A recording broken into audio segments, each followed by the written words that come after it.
আসসালামু আলাইকুম। Welcome back to Isak academy. প্রিয় এসএসসি 2025 অনুজরা, আর অল্প কিছুদিন বাদে তোমাদের এসএসসি পরীক্ষা অনুষ্ঠিত হতে চলেছে।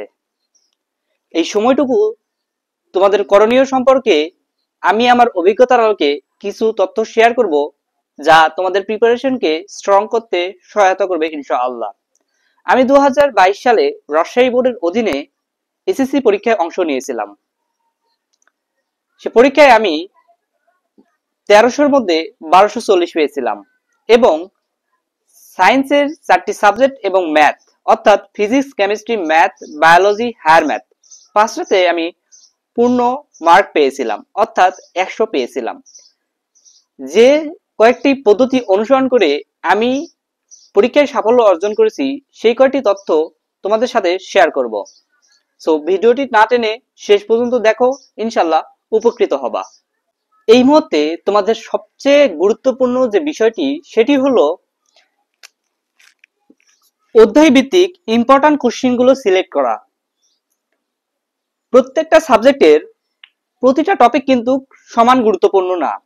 কিছু কিছু টপিক থেকে বারবার কোশ্চেন আসে, সেই কোশ্চেনগুলো সিলেক্ট করা। আমি যখন এসএসসি পরীক্ষা দিয়েছিলাম তখন তার কিছুদিন 1 মাস বা 1.5 মাস আগে থেকে আমি গুরুত্বপূর্ণ কোশ্চেনগুলো সিলেক্ট করতাম, যে কোশ্চেনগুলো বারবারই পরীক্ষায় আসতে বিগত বছরগুলোতে এসেছে। তো তোমরাও এই কোশ্চেনগুলো সিলেক্ট করার মাধ্যমে বারবার প্র্যাকটিস করার মাধ্যমে সেগুলো নিজেদের আয়ত্তে আনতে পারো এবং প্রিপারেশনটাকে স্ট্রং পজিশনে নিয়ে যেতে পারো। পরের টিপসটি হলো বেশি বেশি পরীক্ষা দেওয়া।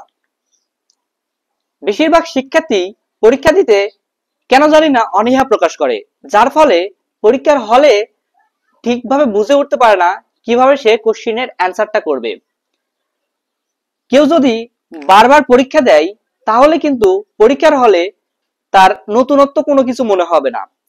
সে এই পরীক্ষার মতোই সুন্দর এবং কমফোর্টেবলি পরীক্ষাগুলো অংশগ্রহণ করতে পারবে।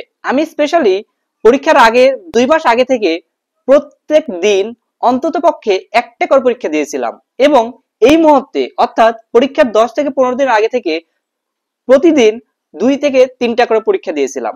এখন তোমরা যে কাজটি করতে পারো সেটা হলো প্রতিদিন অন্তত একটি করে, হয়তো ফিজিক্স, ম্যাথ, কেমিস্ট্রি, বায়োলজি এর কিছু অংশ সিলেক্ট করে প্রতিদিন একটা কি 2টা পরীক্ষা দেওয়া।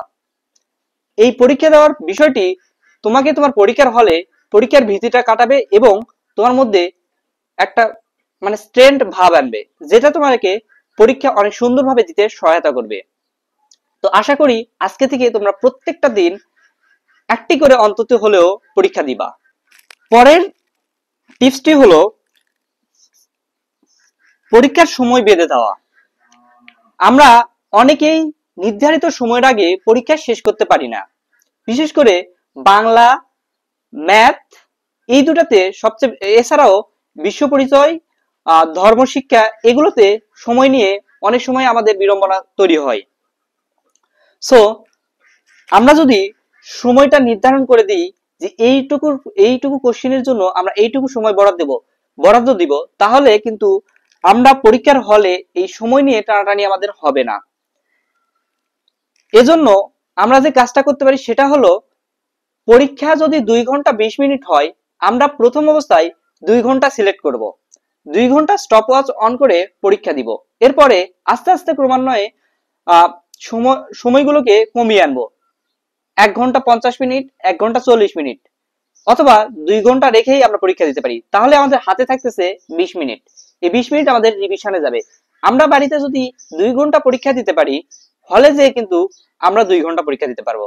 কিন্তু আমরা যদি সময় নির্ধারণ না করি, আমরা কিন্তু নির্ধারিত সময়ের আগে প্রয়োজনীয় প্রশ্নের উত্তরগুলো লিখে আসতে পারবো না। সো তোমরা এখন যে কাজটা করবা সেটা হলো পরীক্ষা যখন দিবা তখন তোমাদের যদি পরীক্ষার সময় দেওয়া থাকে 2 ঘন্টা 20 মিনিট, আবারও বলতেছি পরীক্ষার সময় যদি দেওয়া থাকে 2 ঘন্টা 20 মিনিট, প্রথম অবস্থায় ট্রাই করবা 2 ঘন্টা শেষ করা। 2 ঘন্টায় যদি শেষ করতে পারো তাহলে কিন্তু পরীক্ষার হলেও তুমি এই বিষয়টা অনেক তোমাকে বেনিফিট দিবে। 4 নাম্বার টিপসটি হলো সেলফ কনফিডেন্স ধরে রাখা। তোমরা দেখবা তোমাদের মধ্যে অনেকেই আছে যারা অনেক ভালো প্রিপারেশন নেওয়া সত্ত্বেও এই সময় এসে প্যানিক করে, আল্লাহ আমার এইটুকু হলো নাকি, আল্লাহ আমার প্রিপারেশনটা হয়নি, এসব ভেবে তার প্রিপারেশন কিন্তু আরো খারাপ হয়ে যায়। তার তোমাদের যেটুকু প্রিপারেশন আছে সেটুকু নিয়ে যদি তোমাদের নিজেদের মধ্যে আত্মবিশ্বাসের লেভেলটা গ্রো করো, তাহলে কিন্তু তোমরা পরীক্ষায় অনেক ভালো করতে পারবা। আর এই সময় আত্মবিশ্বাসটা ধরে রাখা অনেক গুরুত্বপূর্ণ।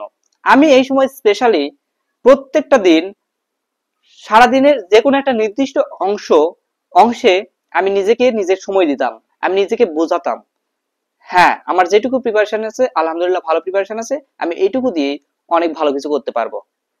তোমরাও এই বিষয়টি ট্রাই করতে পারো। দিনের যে কোনো একটা ভাগে, বিশেষ করে সন্ধ্যার সময় আসরের নামাজ পর একটু পড়ে তোমরা কিন্তু তোমাদের সেলফ কনফিডেন্সটা বৃদ্ধি করার জন্য নিজে অটো মোটিভেশন দেওয়ার মাধ্যমে কিন্তু তোমাদের এই সেলফ কনফিডেন্সটা বৃদ্ধি করতে পারো। সর্বশেষ এবং বলা চলে সবচেয়ে গুরুত্বপূর্ণ বিষয়টি হলো শরীরের যত্ন নেওয়া। ধরো তোমার প্রিপারেশন অনেক হাই আছে, কিন্তু অনিয়মিত লাইফ লিড করার কারণে এই মুহূর্তে তোমার শরীর অসুস্থ হয়ে পড়লো, সেক্ষেত্রে কি তুমি সুস্থভাবে ভালোভাবে পরীক্ষা দিতে পারবা? কখনোই পারবা না। আমাদের মতো এমন অনেকেই ছিল যাদের অনেক ভালো প্রিপারেশন থাকা সত্ত্বেও পরীক্ষায় আগের মুহূর্তে অনিয়মিত ভাবে লাইফ লিড করার কারণে কিন্তু তারা ভালোভাবে পরীক্ষায় নিজেদেরকে উপস্থাপন করতে পারেনি। সো এই মুহূর্তে সবচেয়ে গুরুত্বপূর্ণ বিষয়টি হলো তোমার শরীরের যত্ন নেওয়া। প্রত্যেকটা দিন 6 থেকে 7 ঘন্টা ঘুম রেখে বাকিটুকু সময় পড়ার চেষ্টা করবা এবং ভালো ভালো বিশেষ করে হালকা খাবার একটু বেশি খাবা, ভারী কোনো খাবার খাবা না। আর সামনে ঈদ আসতেছে এবং আবহাওয়ার যে গরম আবহাওয়া আসতেছে, এ সময় তোমাদের শরীরের যত্ন নিয়ে ভালো করে একটা প্রিপারেশন নাও এবং এসএসসি পরীক্ষায় তোমাদের সর্বোচ্চটা তোমরা দাও, এই কামনায় আজকের ভিডিও শেষ করছি। ভিডিওটি ভালো লাগলে আমার চ্যানেলকে সাবস্ক্রাইব করো এবং আমার সাথে থাকো। ধন্যবাদ। আসসালামু আলাইকুম।